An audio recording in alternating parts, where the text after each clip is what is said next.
சிம்பிளா, ஈஸியா பாகுபதம் இல்லாம மைசூர் பாக் பண்ண போறோம். அது 3ஏ 3 பொருள் போதும்.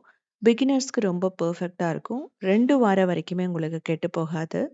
எல்லா ஃபெஸ்டிவலுக்குமே பெர்ஃபெக்ட்டா இருக்கு. அது மட்டும் இல்லாம குழந்தைகளுக்கு ஈவினிங் ஸ்நாக்ஸா குடுக்கலாம். ஸோ எப்படி இருக்கு பாருங்க.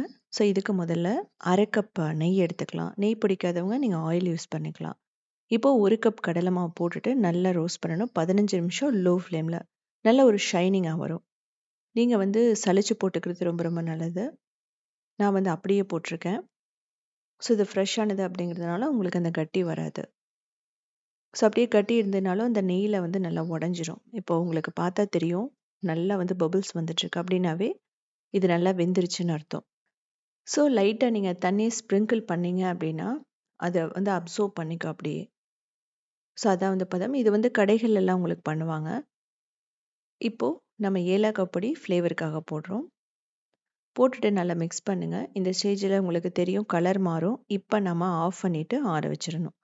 ஸோ ஆற வைக்கும்போது உங்களுக்கு அந்த வெதுவெதுப்பு தன்மை இருக்கும்போதே நம்ம பவுடர் சுகர் ஆட் பண்ணிடுவோம். சுகர் பிடிக்காதவங்க வெல்லம், நாட்டு சர்க்கரை, அதுக்கப்புறம் ப்ரௌன் சுகர் இதெல்லாமே போடலாம். ஸோ இப்போ பார்த்தா தெரியும் நல்லா திக்காக வந்துடுச்சு. ஸோ இந்த ஸ்டேஜில் நம்ம பவுடர் சுகர் போட்டுக்கலாம். இதுக்கு பார்த்தீங்கன்னா 3/4 கப் சுகர் தேவைப்படும். இதை மிக்சியில் அரைக்கும்போது உங்களுக்கு 1 கப் சுகர் ஆகிடும். ஸோ அதே போதுமானதாக இருக்கும். தேவைப்பட்டால் நீங்கள் ஒரு கப் சுகர் கூட நீங்கள் அரைச்சி போட்டுக்கலாம்.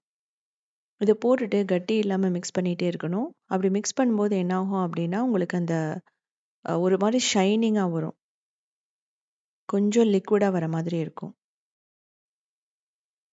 ஸோ இந்த ஸ்டேஜில் பார்த்தீங்கன்னா நம்ம ட்ரேயில் எடுத்து போட்டுடலாம்.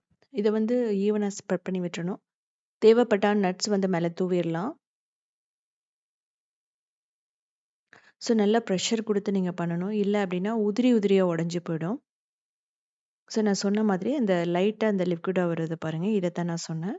இது யூசுவலாக இப்படி தான் இருக்கும். இப்படி இருந்தால் மட்டும்தான் அது கரெக்டாக செட் ஆகும். ஸோ இதுக்கு மேலே பாதாம், பிஸ்தா நீங்கள் எது வேணாலும் தூவிக்கலாம். தூவிட்டு நம்ம அப்படியே ரூம் டெம்பரேச்சர்லேயே வச்சிடணும். ஃப்ரிட்ஜில் வைக்கக்கூடாது. இன்கேஸ் உங்களுக்கு கன்சிஸ்டன்சி அதாவது ரொம்ப சூடாக இருக்கும்போது போட்டுட்டீங்க அப்படின்னா பவுடர் சுகரை நீங்கள் ஃப்ரிட்ஜில் வைக்கலாம்.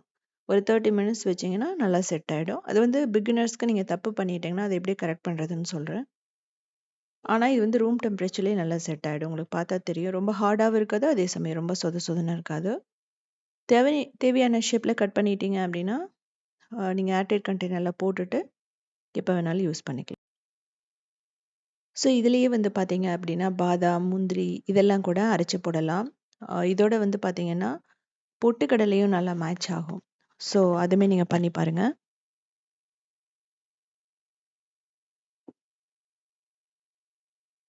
இது சாப்பிட்றதுக்கு சோன் பப்படி மாதிரியே இருக்கும் நமக்கு. சோன் பப்படி செய்ய முடியலன்னா டெஃபினட்டாக இதை செஞ்சு பாருங்கள். ஸோ இதே மாதிரி சிம்பிளான யூனிக்கான ரெசிபிஸ் வேணும்னா நீங்கள் கிரியேட்டிவ் வேர்ல்டு ஃபாலோ பண்ணலாம். 2000 ரெசிபிஸ் இருக்குது. எல்லாமே வெஜிடேரியன் ரெசிபிஸ் தான். அது மட்டும் இல்லாமல் சவுத் இண்டியன் ஃபுட் ஸ்டார்ட்ங்கிற வெப்சைட்டையுமே ரன் பண்ணிகிட்ருக்கோம். அதுலேயுமே 8000 ரெசிபிஸ் இருக்குது.